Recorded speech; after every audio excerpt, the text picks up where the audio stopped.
ASAP is a B-Move review. Hi there, it's Kieran, and I'm doing the review this week. So I watched the film The Girl with the Dragon Tattoo. It has the Swedish title Men som hatar kvinnor, and which translates to Men Who Hate Women. It's a lot stronger title than what we get in English. But anyway, it's a criminal fiction / thriller, and it's based on the first book of the Millennium Trilogy, written by Stieg Larsson. They've actually, a Swedish production company have actually made the second or third books as well, but I haven't seen those films. So Stieg Larsson, the guy who's been dead for about 5 years, he died around the time the movie, the first book was published. Sorry, this movie was only just released.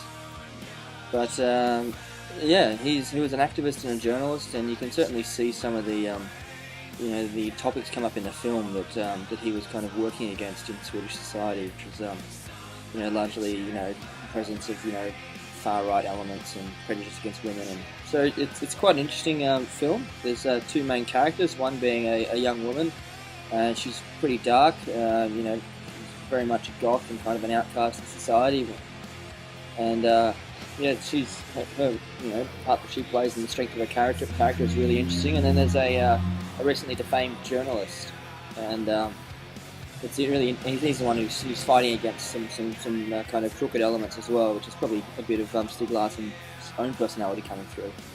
And it's really interesting how these two characters kind of weave together and make their way through the story and so forth. I'm not going to go into too much of the setting of it, but it's very graphic at times and quite dark.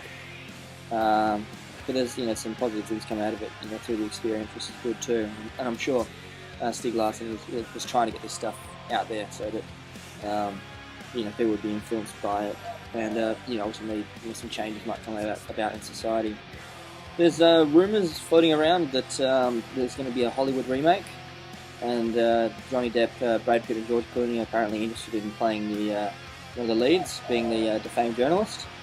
Hopefully, someone who's kind of not too typecast or too big in a way doesn't play it, so that it doesn't water down the film. The film was great. I really, really recommend it. MA 15+, so if you're a kid, probably don't watch it.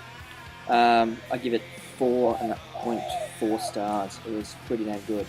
You're dare, if you don't publish your response in time, is to draw a dragon tattoo on the back of your hand and go to work with that on.